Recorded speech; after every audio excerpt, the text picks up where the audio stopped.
du concret. Donc, je savais que ça vous passionnerait. Hein. Ouais, j'amène un peu de matos, tu vois, je suis quand même organisé. Ouais, ça fait peur. Non, mais depuis la formation de Christian sur le concret, où justement il nous a amené des petites bestioles pour montrer un petit peu ce qu'était en vrai de vrai la bestiole, je me suis dit que c'était peut-être intéressant de vous parler de concret. De plus, je vous ai déjà amené un genou en plastique, donc on m'a dit ouais, ton genou en plastique, bon, hein, ton épaule factice, ta colonne à 2 balles moulée, machin, c'est sympa, mais on veut du vrai de vrai. Donc du vrai de vrai, ok, d'accord. Le problème c'est que le corps est grand, il y a quand même beaucoup d'os, beaucoup de muscles, 200 ciseaux, 600 et quelques muscles, je vous passe tous les détails, je vous évite les nerfs, les vaisseaux. Que choisir? D'accord. Donc là j'ai cherché un petit peu, il y a quand même plus de parties que dans une montre suisse à grande complication. Donc j'ai choisi un truc qui vous concerne tous, le coccyx. Comment ça, on peut parler concret là? Ça vous parle tout de suite, le concret, ça. Hein, on fait moins le malin. On fait moins le malin, on est d'accord. Alors je vous rappelle que la semaine dernière, Florian et Sylvain nous ont parlé de la 3D. D'accord. Christian avait renchéri avec la 4D. Ben moi, ça sera la 4C. Concret, coccyx égale cobaye en caleçon. Ouais, ça commence à 1, on rit moins, on fait moins le malin. Alors la question était de savoir qui je vais prendre, est-ce qu'on fait au hasard, est-ce que je choisis notre ami Pascal qui m'a remonté les bretelles sur mon entraînement sportif, hein, est-ce que je choisis notre ami Mondello qui chaque semaine me fait une analyse de mon look, de mes changements de coiffure, je me dis que c'est peut-être le moment de conclure, hein, et puis il a l'habitude de mettre des trucs allongés dans des trous, donc ça ne doit pas être un problème, d'accord. J'aurais pu choisir Séraphine, hein, mais histoire de voir si mon lubrifiant qui s'appelle, ça ne s'invente pas, Yes for Love, avait des huiles essentielles. On peut tout simplement choisir notre président. Moi, je trouve que ça serait pas mal, parce qu'à force de refaire les intérieurs, il pourrait nous montrer son intérieur. On peut aussi choisir tout simplement nos invités, histoire de les intégrer vraiment au groupe. Ça serait sympa, hein, les journées d'intégration, de bisutage, tout ça. Est-ce qu'on prend un volontaire obligatoire désigné d'office, en gros? J'attends. Il y a un motivé? Les gants ne sont pas percés, tout va bien. Non? On va prendre la liste et puis on va tirer au hasard. Je vais vous prendre court là. Allez, laissez tomber, détendez vos sphincters. Je savais que j'ai captivé votre attention comme ça. Non, on va faire un truc beaucoup plus simple. On va laisser tomber le coccyx, mais on va quand même passer à du concret. Hop! Voilà. Le dernier qui est passé au coccyx. Si cette petite boîte a une forme de cercueil, c'est pas pour rien. Les soirs de pleine lune, après minuit, avoir bu 1 ou 2 litres de sang frais, je vais me balader dans les cimetières. Donc je vous ai ramené un petit truc. Alors cette fois-ci, ça ne sera pas la 4C, ça sera la 2C. Concret, cadavre. Parce que je vous ai ramené un vrai ce coup-ci. Un vrai de vrai. Alors celui-là, je suis sûr qu'il est vrai parce que c'est celui de mon grand-père. Donc là, j'ai pas d'erreur là-dessus. C'est pas une plaisanterie, c'est vrai. C'est vrai. C'est vrai de vrai. Voilà. Je vous ai ramené un vrai pour vous montrer ce que c'était. Pour que vous compreniez plein de choses. Alors j'ai tous les morceaux. Hein, voilà, sympa. Non, c'est assez sympathique. Hein. Donc voilà. Alors un fémur, par exemple. Ça, c'est un ilium, c'est-à-dire c'est une moitié de bassin. On est d'accord. Hein. Hop, je suis comme ça. D'accord. Je vais vous les faire circuler pour que vous compreniez un petit peu comment ça fonctionne. Et après, je vous donne 2-3 infos. Alors, vous pouvez jouer à Jacques Barreau aussi, ça je sympa.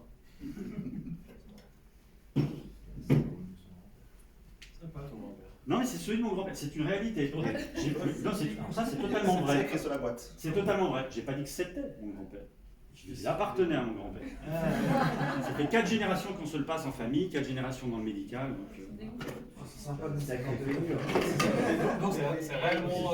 C'est réellement un squelette, un vrai de vrai, parce qu'il faut savoir qu'à une époque, on n'avait pas le plastique. Donc quand on faisait des études médicales, on allait acheter des squelettes aux fossoyeurs, tout simplement. C'est comme ça que ça se passait dans les facultés médicales. Allez, je vous fais passer un petit peu tout ça. Tenez un omoplate. Qui veut de l'humérus? Qui en veut un autre humérus?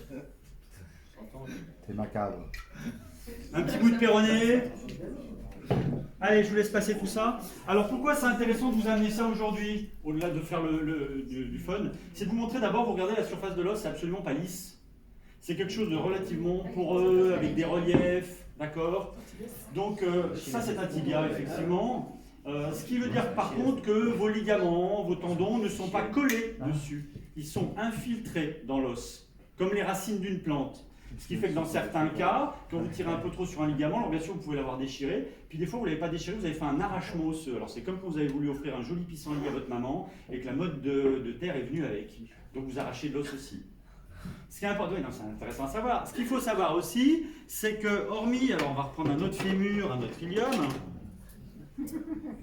Ah oui, non mais si on m'embête, bon, c'est ce qu'il faut.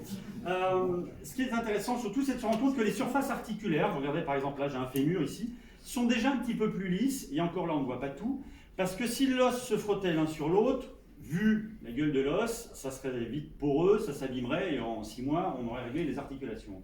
Donc la nature a mis du cartilage hyalin, là où les articulations s'articulent. Hein, donc cartilage hyalin, c'est un petit peu le revêtement au téflon dans votre poêle. Et ça évite que ça grippe.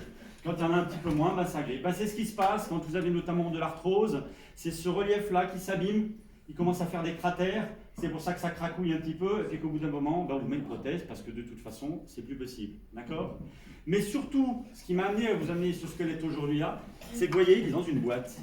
Il est dans une boîte parce que rien n'est emboîté.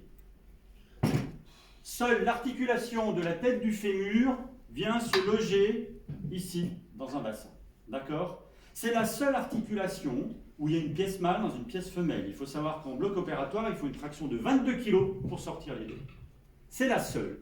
Toutes les autres articulations, si on prend un tibia et un fémur, sont posées comme ça. C'est tout. Ça ne tient absolument pas, si ce n'est par les ligaments et vos muscles. Alors les ligaments, vous ne pouvez pas agir dessus. C'est quelque chose de passif, un ligament. C'est quelque chose qui subit, qui va d'un os à un os. Si on prend les ligaments articulaires, je vous évite les ligaments du foie, de l'estomac et ainsi de suite. Mais les muscles, vous pouvez agir dessus. Et c'est là que je veux en venir. L'entretien musculaire est primordial. Un muscle doit être fort et souple. S'il n'est pas assez souple, vos articulations sont en force l'une sur l'autre. Donc à chaque fois que je vais frotter, je vais abîmer les surfaces, je vais pincer, je vais écraser. Si par contre mon muscle n'est pas assez tendu, je suis trop souple, ça ne va pas être en face, ça va cogner, ça va écraser, ça va pincer des nerfs, des vaisseaux, des ménisques.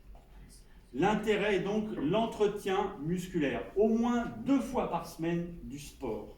C'est primordial, même si vous avez une activité physique à côté. Et 3 minutes d'étirement tous les jours, c'est comme ça que vous évitez la plupart des problèmes articulaires, la plupart des problèmes de dos notamment.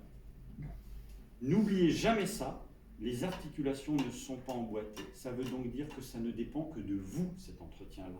Ça ne se fait pas naturellement. Il y a des gens plus tendus que d'autres, il y a des gens plus musclés que d'autres, mais l'entretien, on doit tous le faire.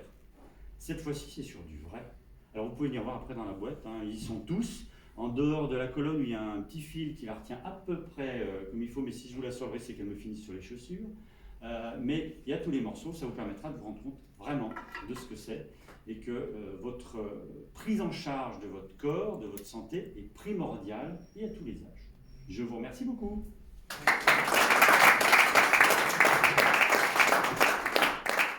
Tiens, on va donner à Pépé. Oui, je vais récupérer.